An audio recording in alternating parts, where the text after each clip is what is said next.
سب سے پہلے بات کر لیتے ہیں سیلاب اور اس سے ہونے والی تباہ کاریوں کی۔ گلگت بلتستان میں کلاؤڈ برسٹ نے تباہی مچا دی۔ بابوسر ٹاپ کے قریب شدید لینڈ سلائیڈنگ اور فلیش فلڈنگ۔ چلاس میں مسافروں اور سیاحوں کی متعدد گاڑیاں زد میں آ گئیں۔ سیلابی ریلے میں بہہ کر 3 افراد دم توڑ گئے، لاشیں نکال لی گئیں۔ شارع قراقرم، لال پہاڑی اور تتہ پانی کے مقامات بند۔ تھک نالہ میں 4 افراد بہہ گئے جبکہ 2 کی لاشیں اور 2 کو بحفاظت نکال لیا گیا۔ لاپتہ افراد کی تلاش کے لیے ریسکیو آپریشن جاری۔ پاک فوج بھی ریسکیو آپریشن میں حصہ لے رہی ہے۔ ادھر ڈی سی دیامر عطاء الرحمان کاکڑ کہتے ہیں کہ شارع بابوسر پر سرچ آپریشن کا آغاز کر دیا گیا۔ لاپتہ افراد کی تلاش جاری۔ سرچ آپریشن رات کی تاریکی کی وجہ سے متاثر ہوا تھا۔ سیلابی ریلوں سے 50 سے زائد مکانات تباہ جبکہ 8 کلومیٹر سڑک متاثر ہے اور 15 مقامات پر روڈ بلاک ہیں۔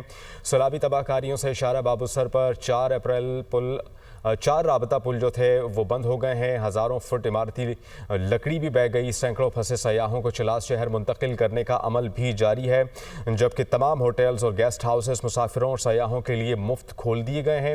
وزیر اعلیٰ گلگت بلتستان نے سرچ آپریشن مزید تیز کرنے کا حکم دے دیا۔ پاک فوج کا دیوسائی میں ریسکیو آپریشن کامیابی سے جاری ہے۔ دیوسائی میں سیاحوں کے لیے ریسکیو آپریشن اور سکردو روڈ کی بحالی تیز کر دی گئی ہے۔ دیوسائی کی طرف سے ستپارہ گاؤں تک جانے والا راستہ بھی کھول دیا ہے۔ پاک فوج کا عملہ باقی ماندہ سلائیڈز کلیئر کرنے کی کوششوں میں مصروف ہے۔ فوجی دستے متاثرہ مقامات پر سیاحوں کو ہنگامی راشن اور مدد فراہم کر رہے ہیں۔ 150 تیار شدہ پکوان کے پیکٹس ہیلی کاپٹر کے ذریعے روانہ کیے جا رہے ہیں۔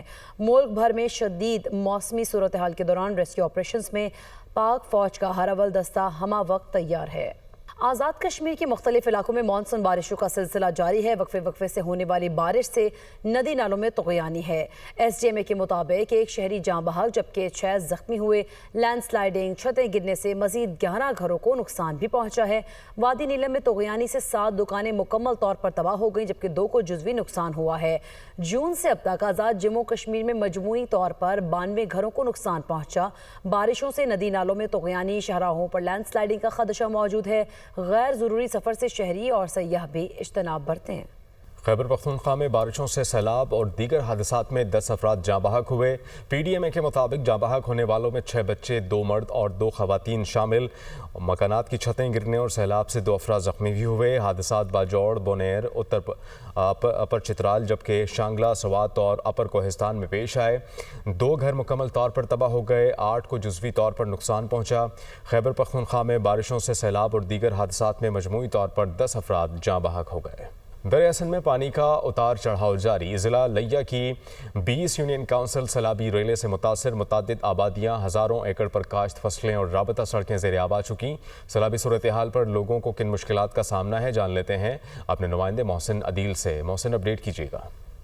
آج چشمہ براج سے نکلنے والا لگ بھگ 4 لاکھ کیوسیک کا سیلابی ریلا اس وقت لیا کے مقام سے گزر رہا ہے، جس کے باعث نہ صرف انسانی آبادیاں اس کی لپیٹ میں آ رہی ہیں بلکہ جو راستے ہیں، جو سڑکیں ہیں وہ بھی پانی میں ڈوب رہی ہیں۔ میں اس وقت لوہانچ نشیب کی اس سڑک پر موجود ہوں جو کہ زمینی راستہ ہے لیا شہر اور نشیب کو ملانے والا۔ اس کو آپ دیکھ رہے ہیں کہ یہاں پر جو ہے لوگوں کو آمد و رفت میں شدید مشکلات کا سامنا ہے۔ یہ سڑک جو ہے یہ پانی میں ڈوبی ہوئی ہے اور حد نکاح جو ہے آپ دیکھ سکتے ہیں کہ پانی ہی پانی ہے۔ میں آپ کو بتاؤں کہ یہاں پہ ریسکیو اور ریلیف کے لیے ضلع انتظامیہ کی جانب سے کیمپ قائم کیے گئے ہیں جبکہ فلڈ مینجمنٹ سینٹر بھی قائم کیے گئے ہیں جسے فلڈ کنٹرول روم کی مدد سے جو ہے اس کی مانیٹرنگ کی جا رہی ہے۔ بتایا یہ جا رہا ہے کہ چشمہ بیراج سے پانی کی آمد اور اخراج میں کمی واقع ہوئی ہے اور اس وقت بتایا جاتا ہے کہ 2,86,000 کیوسک جو ہے اخراج ہے جو ریلا جو ہے 36 گھنٹے بعد جو ہے لیا پہنچے گا۔ اس وقت 4 لاکھ کیوسک کا سیلابی ریلا گزرنے سے لوگوں کو پریشانی کا سامنا ہے۔ دریائے سندھ میں جناب بیراج کے مقام پر پانی کی آمد 3,31,659 اور اخراج 3,23,710 کیوسک ہے۔ فلڈ کنٹرول روم کے مطابق کالا باغ کے مقام پر جناب بیراج پر نچلے درجے کا سیلاب ہے۔ گزشتہ 24 گھنٹے میں راولپنڈی، چون، مری، 42 اور ناروال میں 62 ملی میٹر بارش ریکارڈ کی گئی ہے۔ جہلم، سیالکوٹ، منگلا، اٹک، گجرات اور رحیم ارخان میں بھی بارشیں۔ پی ڈی ایم اے پنجاب کا کہنا ہے کہ راولپنڈی، فیصل آباد، گجرانوالہ، سرگودا، ملتان، صاحبال، بہاولپور میں آج بارش متوقع ہے جبکہ جہلم، اٹک، چکوال اور گجرات